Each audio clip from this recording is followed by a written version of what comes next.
परिवारवाद भी एक ऐसा मुद्दा है कि इस मुद्दे पर सारी पार्टियां नंगा होकर नाच रही हैं। लोग लालू यादव को निशाने पर लेते थे या राहुल गांधी को निशाने पर लेते थे कि ये लोग परिवारवाद की राजनीति। अब देखिए, सबसे शुरुआत पलटू राम से की जाए। पलटू राम पिछले 20 सालों से ओजस्वी भाषण देते थे परिवारवाद के खिलाफ। उनके बेटे निशांत कुमार ने शपथ ली, तो ये कौन सा वाद है? इसी पर एक कहावत है ना देहात में, चलनी दूसरे सूप को। राष्ट्रीय जनता दल के सर्वोसर्वा यानी सुप्रीमो लालू प्रसाद यादव जब बिहार की राजनीति में सक्रिय हुआ करते थे, मुख्यमंत्री बने थे, उसके बाद अपने राजनीति वजूद को उत्तराधिकारी के तौर पे अपने बेटे तेजस्वी यादव को सौंपने का काम किया, अपने बेटे को बिहार की राजनीति में उतारने का काम किया। तब पूरा लालू प्रसाद यादव का विरोध जनता दल यूनाइटेड के राष्ट्रीय अध्यक्ष नीतीश कुमार से लेके जीतन राम मांझी और पूरा बीजेपी का कुनबा किया करता था, परिवारवाद का आरोप लगाता था और जो लालू प्रसाद यादव को घेरने का काम करते थे, आज वही परिवारवाद और अपने खानदान को आगे बढ़ाने का काम कर रहे हैं। और सभी के चाल चरित्र और चेहरे सामने आ चुके हैं। और शपथ ग्रहण समारोह में मंत्रिमंडल के विस्तार में जिस प्रकार से एनडीए के तमाम घटक दलों के कुनबे ने अपने बेटे और पत्नियों और पुतों और समधियों को आगे बढ़ाने का काम किया,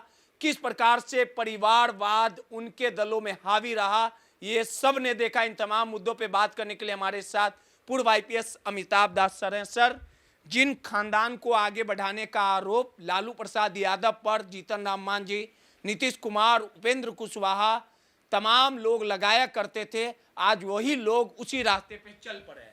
सही कहा आपने। देखिए, कहावत है ना कि इस हमाम में सब नंगे हैं। तो परिवारवाद भी एक ऐसा मुद्दा है कि इस मुद्दे पर सारी पार्टियां नंगा होकर नाच रही हैं और किसी को किसी पर हंसने का या हमला करने का हक नहीं है। देखिए, इतने दिनों तक ये एनडीए वाले हैं, भाजपा जदयू के लोग, ये लोग लालू यादव को निशाने पर लेते थे या राहुल गांधी को निशाने पर लेते थे कि ये लोग परिवारवाद की राजनीति करते हैं।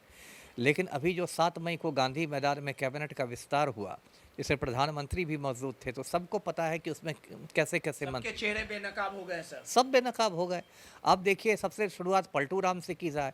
पलटू राम पिछले 20 सालों से ओजस्वी भाषण देते थे परिवारवाद के खिलाफ और कहते थे कि लालू यादव को घेरते थे, राहुल गांधी को घेरते थे। लेकिन 7 मई को पलटू राम की उपस्थिति में ही उनके बेटे निशांत कुमार ने शपथ ली, तो ये कौन सा वाद है? और जो जदयू का आम कार्यकर्ता है, वो 20 साल पहले भी दरी बिछा रहा था, 20 साल बाद भी दरी बिछाएगा। सब दरिये बिछाते रह गया, जिंदगी निकल जाएगी दरी बिछाने में। लेकिन जो पलटू राम का युवराज है, वो आया और जुम्मा 8 रोज़ में मिनिस्टर बन गया। और देखिए, इस मुद्दे पर निशांत कुमार ने भी अपनी बात पर पलटी मार ली।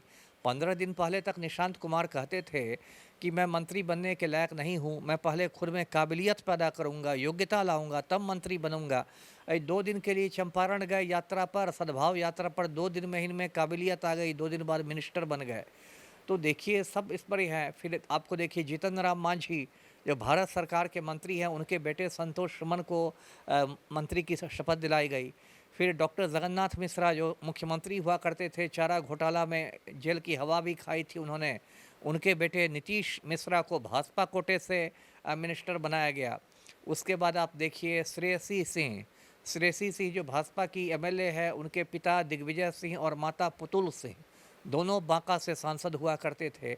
आज उसी परिवारवाद के बल पर वो मिनिस्टर बनी हुई हैं। या आप दीपक प्रकाश को लीजिए, जो उपेंद्र कुशवाहा के नेता हैं। उपेंद्र कुशवाहा तो सबसे बड़े उपेंद्र कुशवाहा के बेटे दीपक प्रकाश मिनिस्टर बने। और निशांत कुमार और दीपक प्रकाश, ये 2 मंत्री तो ऐसे हैं जो ना एमएलए हैं ना एमएलसी हैं। दोनों में से किसी भी सदन के ये सदस्य नहीं है, ना विधानसभा के सदस्य हैं। पूरा मेवा खा रहे हैं, मलाई खा रहे हैं, है ना। और उसके बाद आप देखिए, जो अशोक चौधरी मंत्री बने हैं, उनके भी पूज्य पिता महावीर चौधरी बिहार में मिनिस्टर थे। और जो मैट्रिक फेल मुख्यमंत्री हैं सम्राट चौधरी, वो खुद परिवारवाद की उपज है। उनके जो पूज्य पिता हैं शकुनी चौधरी, वो जंगल राज का बहुत बड़ा चेहरा हुआ करते थे, लालू और राबड़ी दोनों कैबिनेट मिनिस्टर थे। तो सारे लोग देखिए नंगे हो गए हैं। अब ये लोग बेशर्म बेहया लोग हैं, इसलिए इनको शर्म आती नहीं है। लेकिन पब्लिक सब देख रही है। लालू प्रसाद यादव को तो घेरते हैं। वही, यही तो बेशर्मी है, यही तो बेहयाई है। इसी पर एक कहावत है ना देहात में, चलनी दूसरे सूप को। चलनी में खुद 72 छेद होते हैं और वो सूप को दूसने चलती है। जी। चलिए सीधे तौर पे एक के बाद एक जिस प्रकार से तमाम राजनेताओं के बेटे मंत्री बने, तमाम जो एनडीए के घटक दल हैं, उन्होंने उनका चाल चरित्र और चेहरा आखिरकार बिहार की जनता के सामने आया। और जीतन राम मांझी की पार्टी हम हो या उपेंद्र कुशवाहा की पार्टी हो या नीतीश कुमार की पार्टी हो, उनके कार्यकर्ता आज भी झंडा ढोने और दरी बिछाने तक रह गए और इनके बेटे कहीं ना कहीं मलाई खाने में लगे हुए। और इस सब के जिम्मेवार कहीं ना कहीं आखिरकार कार्यकर्ता ही रहते हैं। और जो लालू प्रसाद यादव पर आरोप लगाया जाता था, आज एनडीए का तमाम घटक दल का नेता उसी राह पर चल पड़ा है। सहयोगी राहुल के साथ रोहित, माई पीडीए समाचार, पटना।